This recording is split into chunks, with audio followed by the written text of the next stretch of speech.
Как се става BMW джигит? BMW джигит не се става лесно. Необходими са дългомесечни упорити тренировки на НФС-то. След като превъртите всички мисии на НФС-то, вече сте готов за понататъчното си развитие. Демек искайте кеш от мама и тати, за да изкарате книжка, не че ще я задържите задълго. Ако вече сте изпълнили погорните условия. Честито, тапаци! Вече сте на една крачка от дипломирането си като BMW джигити. Сега ви трябва кеш за BMW тройка.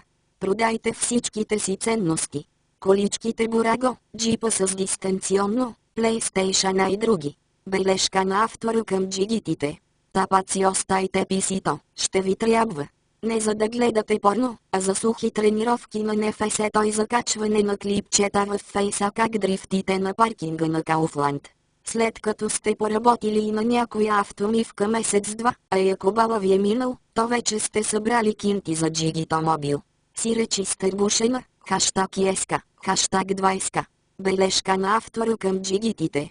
Тези автомобили са изключително податливи на челен и страничен удар. Преди да изкарате бегачката е време за малко тунинг. Задължителна е спортната генерация, която се състои само единствено от крайно гърне от 20 или по-малко лева, задължително от легитимен китайски вносител. Задължителни са и летите джанти, поне 17 плюс изтъркани гуми като пантофите на баба ви. Препоръчително е и наличието на лепенки по вратите, капаците и стъклопакетите. С надписи Drifting BG, BMW Power BG, Remus, M-Power и други. Противно на всеобщото мнение, тези лепенки не дават допълнителни конски сили на джигито мобила ви, те са просто за класа и авторитет. Снимайте я преди да я изкарате в околната среда и я качете в фейса. Не за друго, а преди да сте я разбили в някой стълб. Най-удачна е покупката на такъв автомобил през зимата. Сезона, когато всяко изтърбушено малолитражно BMW става M-Power. Начин на движение в градска обстановка. При потегляне от светофар, задължително палнете гумите и се залепете до бронята на колата пред вас. Изпреварете я отдясно. Ако я изпреварвате отляво, поне засечете някой. Друг научен факт е, че България е единственото място в Вселената, на което е възможно да ви удари BMW отзад, докато изпреварвате.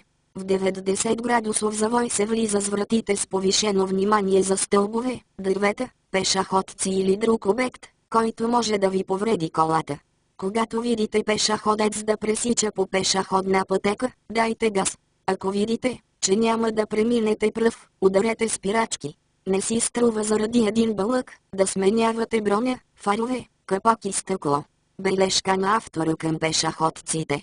Ако чуете свистене на спирачки, последвано от изрази като "Къде ходиш бе нещастник, майка ти подкатаве, по-бързо бе бълък, ще те убие копеле", то това не са обиди, а предупреждения, че следващия път при подобно пресичане може да ви стържат от асфалта.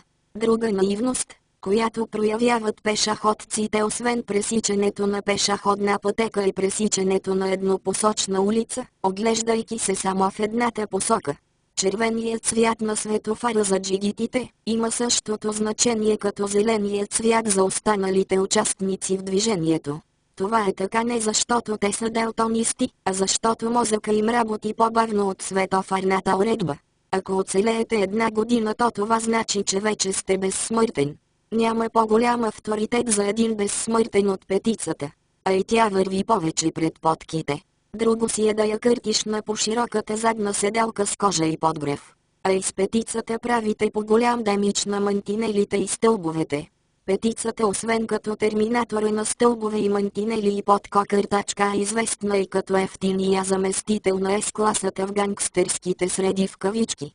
Сиреч, средите на неквалифицирания персонал, взели кредит за БМВ-то си.